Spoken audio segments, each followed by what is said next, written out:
International Journal of Health Policy and Management. Quality and speed are our culture and the keys to our success. Welcome to the audio summary section of the International Journal of Health Policy and Management. I'm Martin Powell, speaking to my commentary on the editorial The Politics and Analytics of Health Policy by Professor Callum Payton in the International Journal of Health Policy and Management. I focus on two issues from the many that he raises. First, it points to the unclear link between ideas, ideology, values and discourse and policy, and warns that discourse is often a poor guide to enacted policy. Second, it suggests that realism, particularly program theory, are useful tools for health policy analysis.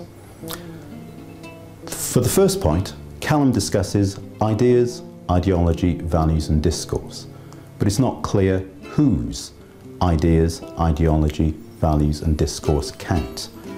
I point to two significant problems for policy analysts in understanding the links between public and policymakers' ideas and values and institutional change. First, some ideas and values may be in tension. For example, technocratic solutions or evidence-based policy might clash head-on with public values. Clinical evidence might suggest concentrating care into fewer, larger and more specialised hospitals, but many communities don't wish to lose their local hospital. Similarly, randomised controlled trials, or RCTs, might say that homeopathy is of little value, but some consumers value it greatly. Second, I'm far from convinced that discourse is a good guide to policy. Perhaps an iron law of the British National Health Service is that there's an inverse relationship between the importance of a topic on paper and in practice. For example, the NHS has talked a good game on patient and public involvement for many years, but the paper rhetoric of involvement has rarely been delivered in practice. As a mere policy analyst, rather than a linguistic expert, I prefer to look at what governments do rather than what they say. Callum states that the dominant health policy discourse is now of the market.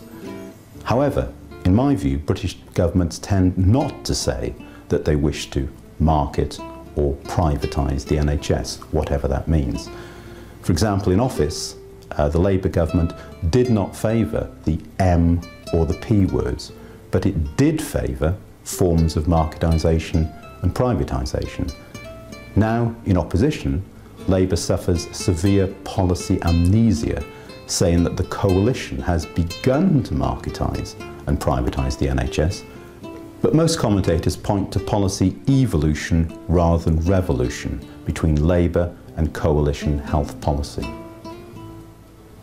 Turning to the second point, I agree with Callum when he criticises both crude positivism and anti-positivism, unhelpful relativism.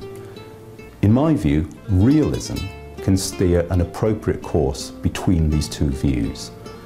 Program theory relates to Pawson and Tilley's famous equation of context plus mechanism equals outcomes, or C plus M equals O.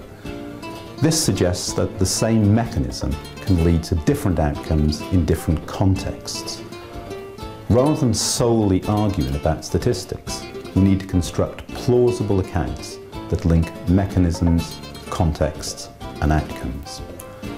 For the example that Callum gives, the debate on whether competition saves lives, in other words, the impact of the market on health policy, we need to examine the market in far more detail.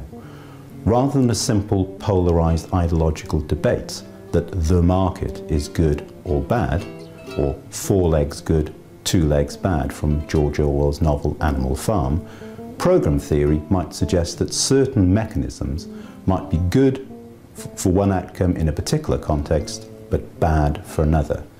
In this sense, criticism of market reform needs to be an analytical rapier rather than an ideological bludgeoning club. Finally, I agree that Callum raises important points concerned with the politics and analytics of health policy.